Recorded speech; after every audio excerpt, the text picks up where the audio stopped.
The purpose of action principle. That's our topic for tip number 65. Stand by.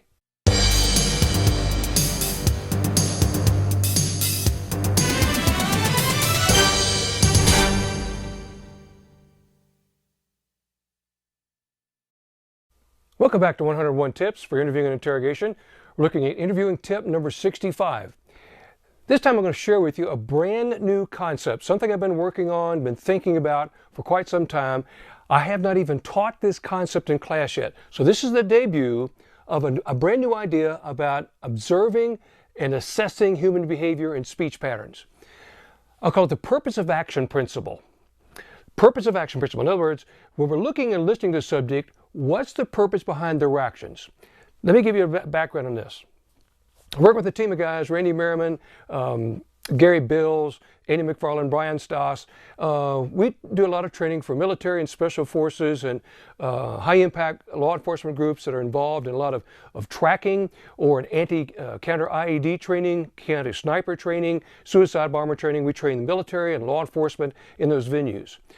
Part of that work that I'm involved in with these guys, and part of the work we've developed iterations for the Marine Combat Hunter program, is understanding the behaviors that are seen on ground signs in movement and tracking, or watching dynamics of group of individual within a group of people, or vice versa, and how they react to them.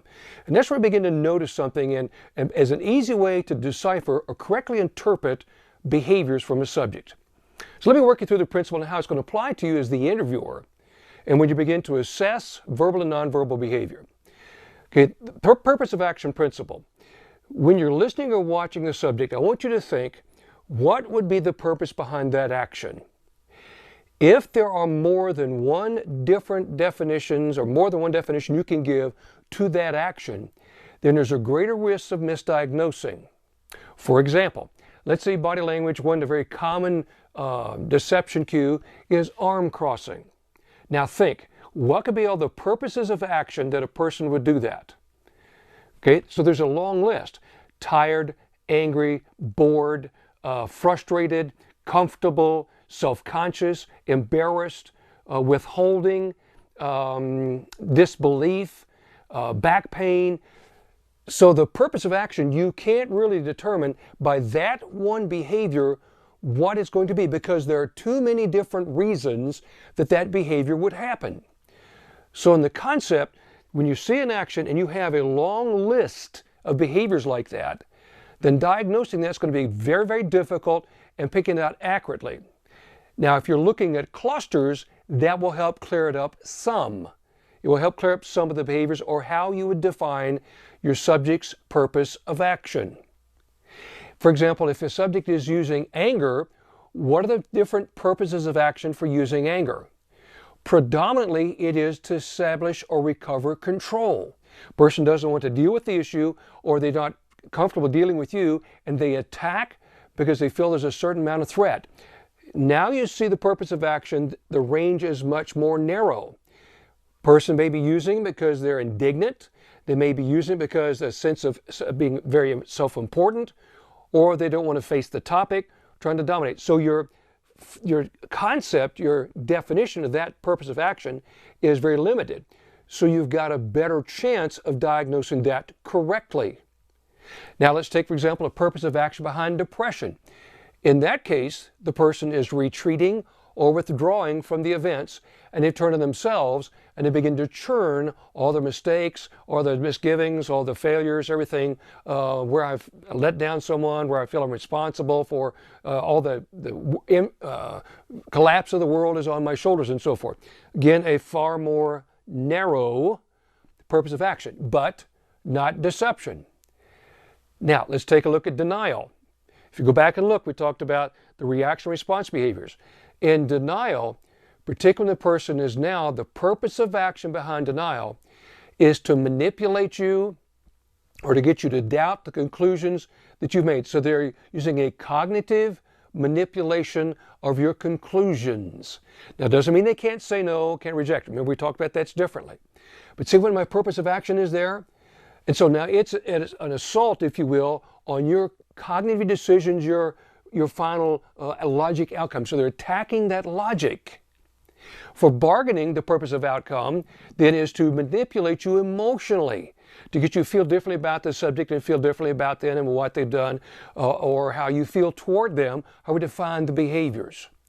So use the purpose of action. When you, for example, let's say your subject in a story, they drop out blocks of time. When we talked about the time cop, go back and look at one of our previous tips. They will skip blocks of time in the story. Now, what would be the purpose of action? They don't want to discuss or avoiding that area. We know that the three common areas are strategies of avoidance subjects use. They'll avoid time, identifying people, or putting themselves in certain places. Now, think of the purpose of the action there. See the difference there? Very, very no reason why you would do that. Those of you who do interdiction stops will recognize that. You know, who are you going to see? Mike. What Mike's last name? I don't remember. I just know him as Mike. Where are you going? Into St. Louis. Where does he live in St. Louis? I don't know the street. I just know how to get there. You see that? Purpose of the action there is to cover up and to avoid giving information. So when you're beginning to assess someone, now if you're assessing a threat, for those of you who are part of my work in tracking classes, by the way, if you want some of the expert guys, we work a lot with special forces and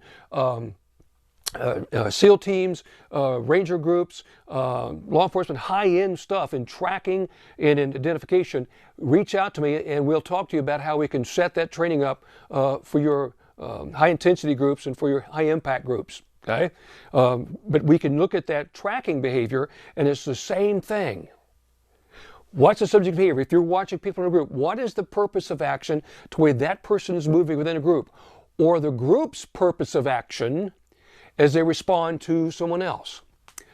Now, as the interviewer, when you create a very specific, narrow stimulus, asking a very specific question, very narrow point that you've Googled, very tight Google search term, go back and look at Googling your subject, and you have a very, very specific question area, pay attention to the subject's verbal and nonverbal response, and then assess what would be the purpose of action in that response or reaction behavior. Is the purpose of action to avoid engaging with the interviewer, prevent progress, or is the purpose of action wanting to move forward towards some solution? In the negotiations, same thing. Purpose of action. Is it a reaction or response? Look back at all the work you've done. Look at every interview you do. And when you pick up a subject's behavior, yeah, you're assessing the behaviors to help you overcome preconception. Classify. What's the subject's purpose of action in saying that, saying it that way, or behaving or acting in that manner?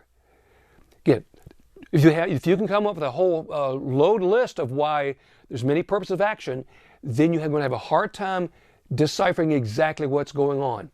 The fewer the purpose of action, possible meanings, the closer you're going to be to getting accurate, then you can frame your questions tighter and tighter, and you get a more narrow purpose of action assessment. So I told you I'm going to give you new information. This is not even taught for, so it's brand new stuff you want you to think about. If you will, please, give me some feedback as you think about that principle. I'd love to hear that. If you hit a feedback spot down here, please give me more information on that. Still working on this, but I think I've got a way that we can improve our assessment process looking at the purpose of action principle. Please hit the like button to make sure that raise the score on the YouTube channel so we get more folks involved. Look for the other tips that we've already gotten, the other 64, as we move our way toward tip number 101 for this series of interviewing tips, 101 tips for interviewers and interrogators. So we get back for tip number 66. Please be safe. This is Stan Walters. See you soon.